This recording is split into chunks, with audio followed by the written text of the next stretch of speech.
Hi, welcome to my scripture videos. This is Genesis chapter 6 and 7 today. Actually, I read 6 yesterday, 7 today. um, so we are talking about Noah. And okay, at the end of chapter 7, it said Noah had 3 sons, Shem, Ham, and Japheth. And Noah was 50 years old. It doesn't say they were triplets, but um, I don't know. Anyway,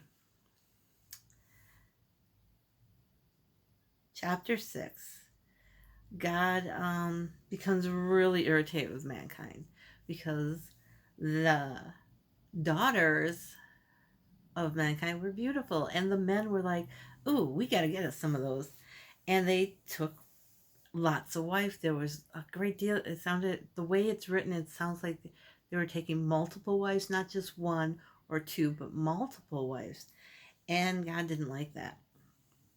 That's what I got from it. Um, in verse 3, it says, "And the Lord said, My spirit shall not strive with men forever, for he is indeed flesh, yet his days shall be 120 years." Now remember, if you saw the video on chapter 5, it was Adam was 130 when Seth was born. His third son, Seth, was born. He had a bunch more kids, and he died at 930. Seth died at 912.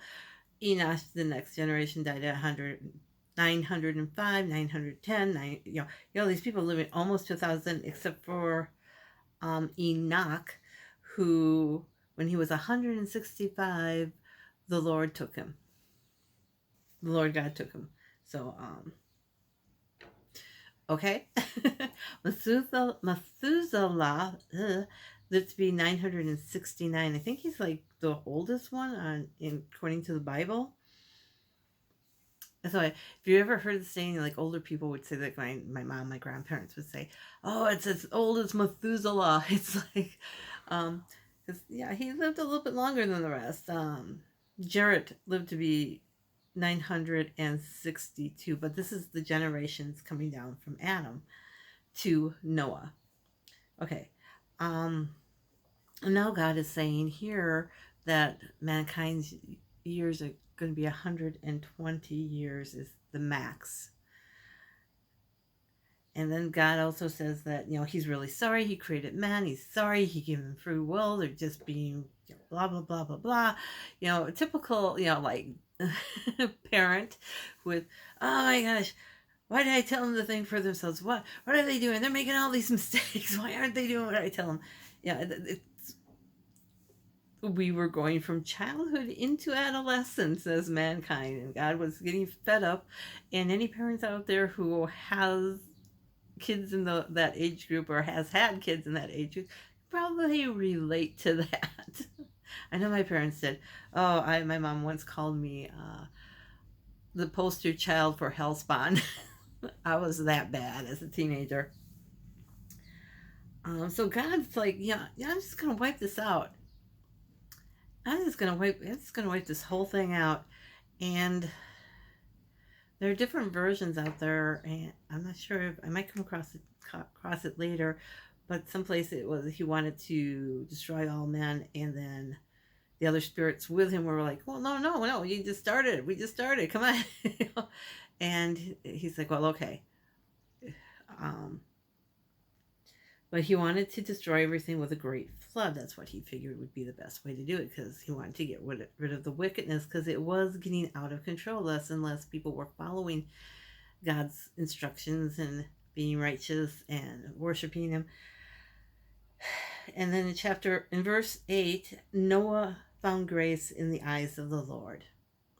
So verses 9 through 22 is God telling Noah to build an ark and how to build it, the measurements, the cubics, all that sort of stuff. And Noah did what he was told because he was close to God. So chapter 7 is the Great Flood. Now this is the interesting thing. I was watching a video where somebody was doing history, Bible history and who was real, who probably wasn't real, why things were, and why they thought that way because of when writing started, and also if you really read the Bible carefully, you'll see that there's some things that are like they sound like stories, like if you do this, or once upon a time, these people did this and this is what happened. So if you do this, this is what's going to happen to you type thing that's passed down from generation to generation. But and he said, there's no proof of the Great Flood. And I was like, but Joseph Campbell, if you don't know who Joseph Campbell is, look him up. He's an author. He was also a writer, and something of an anthropologist. And my skin's a little dry, so I'm putting on a little lotion while I'm sitting in here. He went around the world. He spent years going to different cultures and talking to the people and listening to their stories. He wrote The Hero's Journey. And it's all about storytelling and why some books and some stories sell well, that like the Harry Potter universe follows the hero story really well. And that's why it's so popular, because it follows this format that's been around since before writing of how to tell a story. And he said that almost every single civilization that he visited, Joseph Campbell visited, even those living in tents who really didn't do much writing or any writing, he said all around the world he kept coming up with, in their mythologies and their histories, they kept coming up with the Great Flood. So he said, well, obviously somewhere, sometime there was a Great Flood, because all these people have heard of it, or it's in their history, it's in their past. So, and then the geologists and using space topography, looking at the Earth from space, they see areas where it looks like that like something like a Great Flood wiped some stuff out over here and over there. So don't discount the story of the flood. Now the ark, who knows? Some people say they know where it is, some people say they don't. Is it possible? Who knows? I'm not going to debate it. But in chapter 7, God told Noah to go into the ark because Noah was righteous, and to take his wife, 3 sons and their wives with him.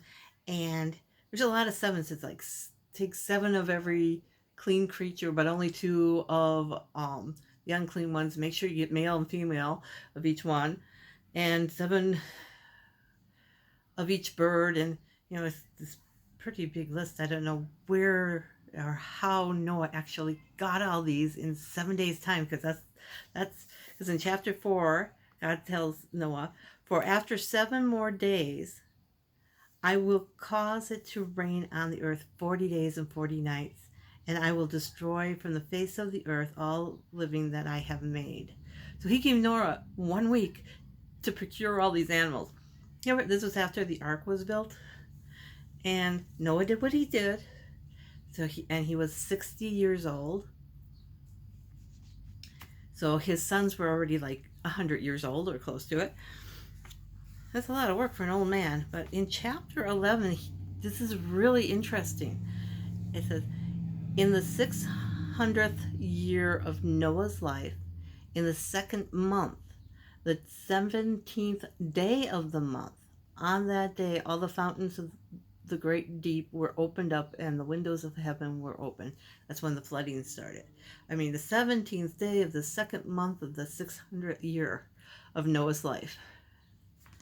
So it's pretty interesting. Now if we can figure out exactly when that was, but it's pretty precise there.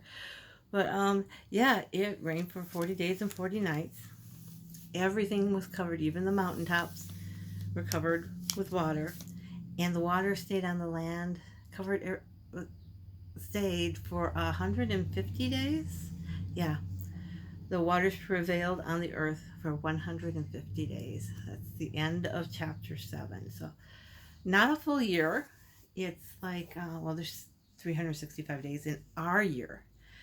Now, I was thinking while I was doing this is like, well, okay, how did they do a year? I mean, the area that all this takes place in is in an area where temperature doesn't change much throughout the year. I mean, where I live, it gets to minus 30 sometimes in the winter, and then in the summer it's like 100. So yeah, we know, okay, this is summer, this is winter. We can, a year is pretty easy to determine. But if you get close to the, I think it's called the meridian, that's that line that divides Earth from north hemisphere and south hemisphere, the closer you are to that line, the less change there is in the weather.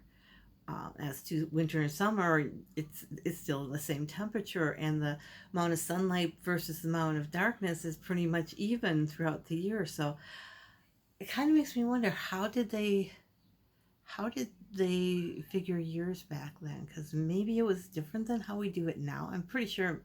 I mean, I know there are calendars out there where they actually had 13 months to the year, not just 12 like we have now. So it's kind of interesting that, because maybe these people really didn't live 900 years, but they still lived an awful long time. But it might have only been 500 years or something like that. That's still a lot of time. Anyway, that's what my this video is about today. And it really makes me think some of these stories, because now we're getting into the journey of the hero type stories coming up, and it's really, really fascinating, because they grab your attention. Are they true? Are they not? But like I said, there is some evidence that there was flooding on the earth. And a lot of different cultures have stories. They're not the same story as the one in the Old Testament, but they are stories that are about a big flood. One person and his family was picked to go to on the top of the mountain or in a boat or something like that to wait out the flood and repopulate the earth. So yeah, I'm not discounting a great flood being as happening on this earth, and people had to take measures to protect themselves. Did God come to them and tell them? I hope so. But yeah, and for those people who think that, oh, that's impossible, it's not. I studied lots of science, and in actually I learned this in astronomy, not astrology, but astronomy, as we learned of the different seasons, the different periods of the earth, where there was glaciers, and then there was hot, and then there was glaciers, and then everything was hot, then there was glaciers and ice age. By glaciers I mean ice age, and then not ice age, in areas where once upon a time the island of Greenland, which has been covered with ice for a very long time, which is now melting, was once a great forest. So when the ice ages and stuff come to their true end, and the glaciers and stuff melt, then yeah, you're going to have flooding. So maybe these great floods happened during that era, because like now with the stuff melting stuff, we're having, a lot of areas are having more rain than ever before. So yeah, it could definitely happen, and there is some proof out there that it has happened. So don't discount that, and keep your ears and eyes open. Pray about what you read, and the Lord will reveal it for you. Have a blessed day. Bye.